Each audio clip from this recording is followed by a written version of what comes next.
My dad cheated on my mom while she was dying, and now he wants me at his wedding to the woman he cheated with, but I refused, and my family's acting like I'm the bad guy here. When I was 17, my mother was diagnosed with breast cancer. 2 years later she passed away. During these 2 years my dad was not around much. He was always working and going on business trips. My aunt and grandma took care of mom. About 5 months after my mother's passing my dad introduced me to his new girlfriend. I was pissed. I yelled at him for how quickly he moved on from mom when they decided to tell me they had been in a relationship for 3 years.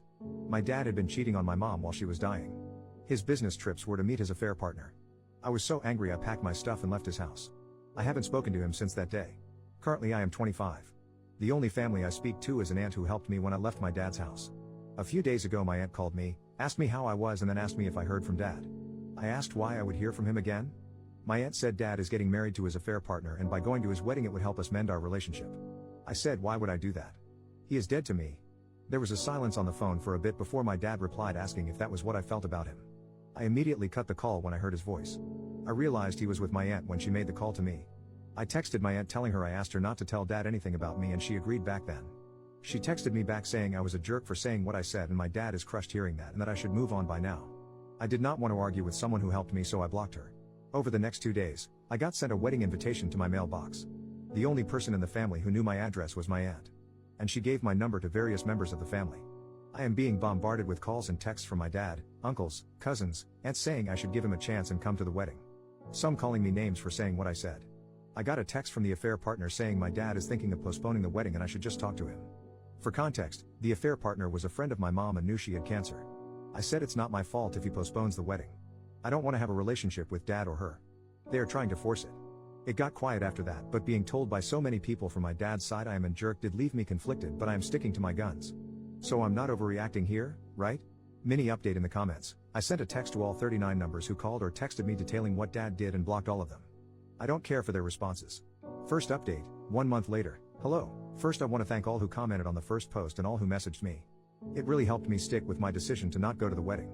I wanted to update earlier but it's been pretty hectic with work. So, after the many texts and calls from multiple family members, I sent a text to all the numbers detailing what dad did and why I choose to be no contact with him. I then blocked all the numbers. I have changed my number but kept the old number in a separate phone to collect evidence if they start to harass me from random numbers. But luckily nothing happened and I thought that was that. A week or so after that, my aunt's fiancé came to my apartment. He knows what time I get off work and was waiting for me in the parking lot. I was apprehensive but he assured me he only wanted to talk. And according to him the text I sent has caused a shitstorm in that family. He told me that some of the cousins who did not know what happened in the past started to question my dad and his affair partner and they started to get defensive and deny it, but someone revealed that it was true. This has caused a massive argument within the family with some cousins pulling out of the wedding. Dad wanted to postpone the wedding so he can talk to me but the affair partner threatened to leave him if he did that.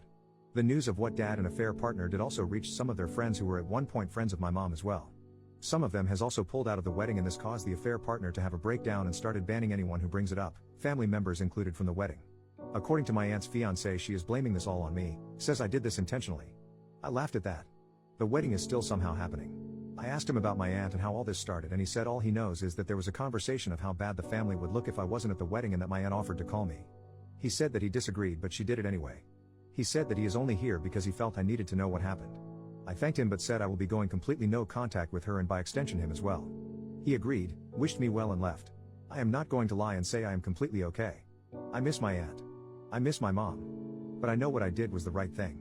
I am currently staying with my girlfriend and she has been cheering me up by coming up with absurd ways to ruin the wedding.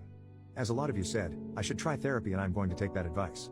Some of the comments has made me realize that I have bottled up a lot of grief and anger. I am super nervous about it but I also feel it'll do me good. So, once again, thank you for all your comments and advice. Ciao.